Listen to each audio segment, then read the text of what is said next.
Okay, so manuskrip ni sebenarnya saya hantar untuk sayembara. Tak semua penerbit dia menerima slice of life. Dia punya orang kata tajuk tu a bit like macam meh macam tu kan.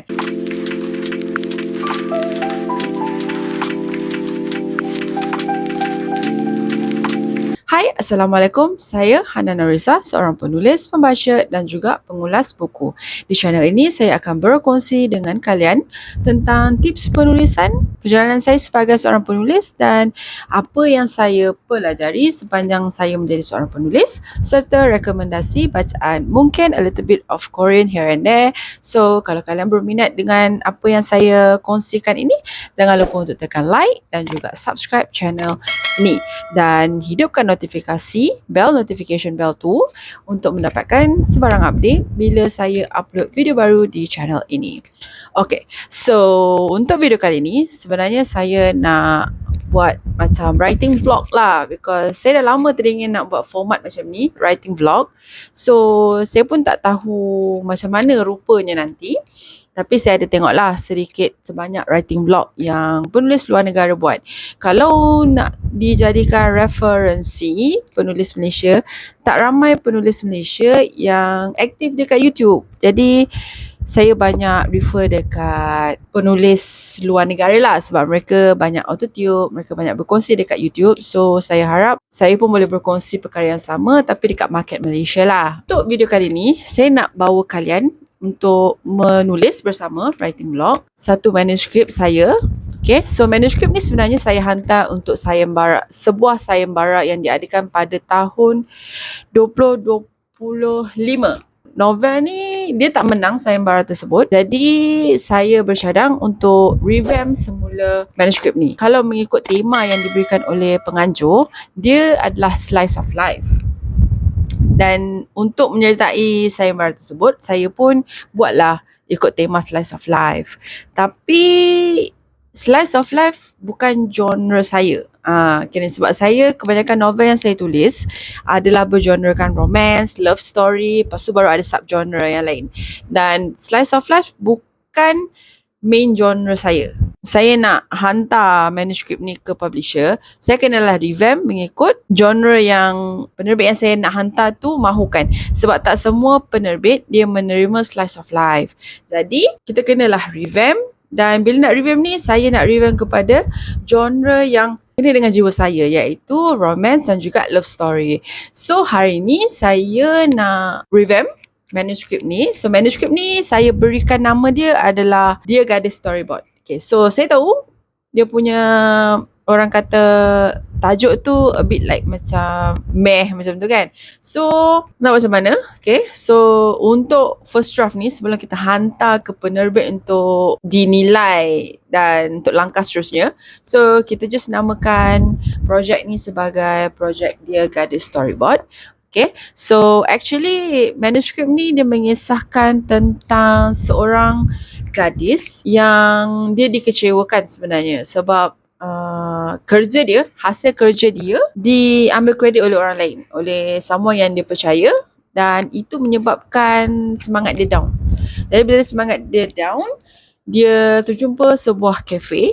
Kafe ni dinamakan Triple C. Kenapa Triple C?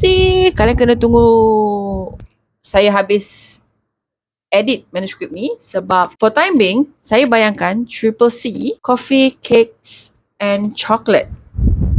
Itu kenapa Triple C. Tapi bila saya brainstorm dengan ChatGPT, dia bagi satu nama yang agak unik yang kena dengan cerita ni yang saya tak pernah sangka. So bila saya tanya brainstorming dengan ChatGPT, so ChatGPT kata Triple C boleh jadi sinonim untuk certain word. So bila saya baca macam wow, kebetulan ya, sama dengan vibe cerita ni. So basically heroine kita ni dia suka pergi kafe ni, and then at this cafe dia kembali mendapat semangat dia sebagai seorang ahli seni. So saya baru revamp chapter 3. So hari ni saya plan nak siapkan chapter 4. Hari ni sebab saya nak kena study sikit sebab nanti hari ni hari Isnin, nanti hari Rabu saya ada exam bahasa Korea. Jadi saya tak boleh lama sangat lah nak menulis ni sebab saya nak kena study jugalah untuk exam saya, walaupun exam tu it's just a test, tapi sebab kita dah belajar kan, so kita kalau boleh bila test tu kita nak buat lah yang terbaik kan, even though bukanlah bagi markah dekat paper ke apa kan, but test is test. Okay, so hari ni saya cuba nak siapkan bab yang keempat. Okay, so kita tengoklah berjaya tak kita siapkan bab yang keempat untuk hari ini.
Okay, so sekarang dah 9.30.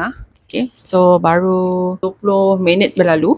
Okay, dan buat masa ni untuk chapter 4 dan 5 tak banyak yang saya ubah sebab saya tengok yang manuskrip yang dah siap tu. Untuk dua chapter ni actually masih relate dengan saya punya jalan cerita untuk lepas revamp punya. Jadi saya gunakan balik scene tersebut. And then kalau macam masa saya baca manuskrip ni dan saya rasa macam dia tak kena dengan hala tuju selepas revamp ni, baru saya akan tambah dan saya akan ubahkan sikit lah beberapa babak tu. Tapi buat masa ni untuk bab ni masih boleh diguna pakai, so saya pakai balik. Dan lepas ni saya akan sambung balik untuk buat bab yang seterusnya dan tambah mana yang patut, sebab actually tak beza sangat pun antara manuskrip yang siap tu dengan yang akan revamp ni. Cuma saya nak strongkan lagi dia punya external conflict, sebab macam before this pun, even though saya punya manuskrip dia ada storyboard ni dia tak terpilih untuk sayembara tu, tapi editor pun dia ada bagi komen lah. So dalam komen editor tu adalah cerita ni dia ada konflik, maknanya hero dan heroine ada konflik, tapi more to internal conflict. Dia tak ada external conflict yang buatkan orang nak tahu cerita ni next dia.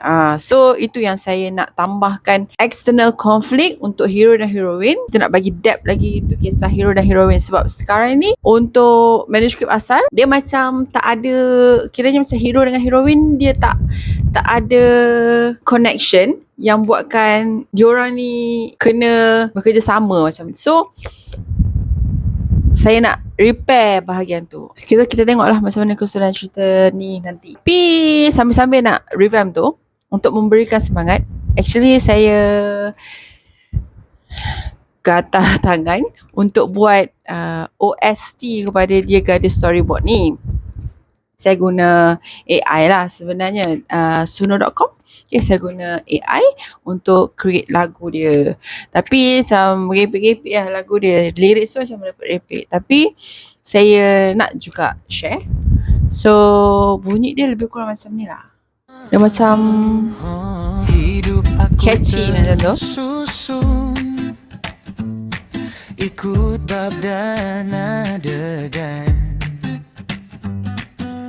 Tak pernah terfikir ada watak luar rancangan.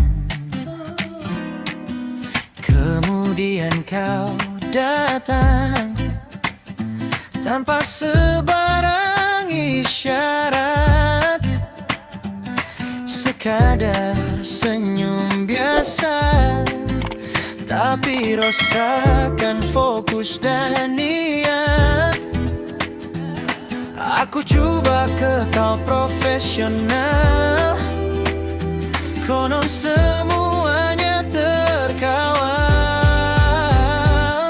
Dia gadis storyboard, muncul di setiap sudut pikiran.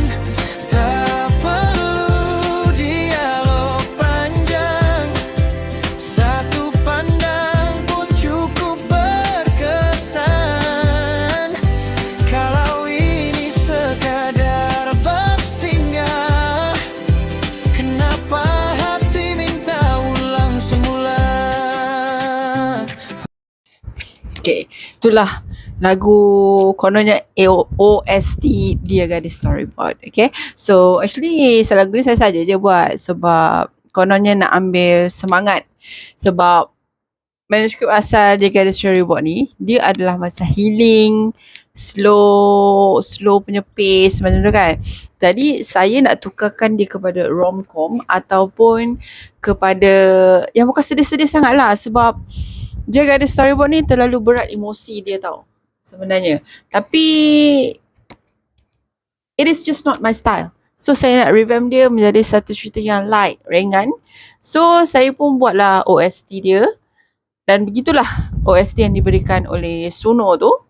So dia jadi macam catchy, funky macam tu kan. So bila saya nak tulis Dia Gadis Storyboard, itulah lagu yang saya akan pasang bila hero dan heroine bertemu.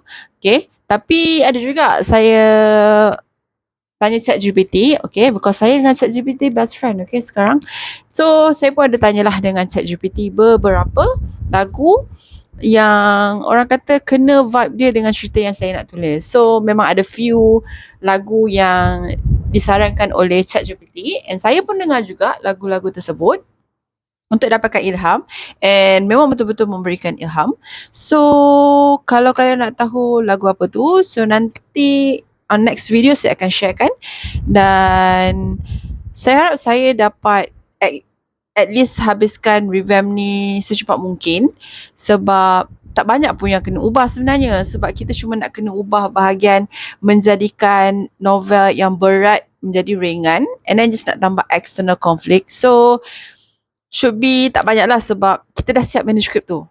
Just nak edit, masa drafting ni kita nak edit untuk bagi flow cerita tu lebih orang kata macam tu. So yeah, saya nak sambung bab yang seterusnya dan juga nak edit yang seterusnya. Jadi itu saja video kita untuk hari ini. So saya kita bertemu lagi pada video akan datang. Kalau kalian sukakan style video macam ni, kalian tinggalkan dekat ruangan komen. Sebab saya bila tengok video orang lain, saya memang suka style yang relax macam ni instead of saya share info, sebab actually ramai orang dah share info tentang bagaimana nak menulis, tip menulis semua kan. Tapi jarang saya jumpa orang share pengalaman mereka membawa kalian ke dalam dunia mereka untuk sama-sama menulis. Macam tu agak kurang dekat pasaran Malaysia ni. Mungkin sebab penulis Malaysia ni pemalu-pemalu orangnya. Kita tengoklah macam mana. So sehingga kita bertemu lagi di video akan datang. Bye.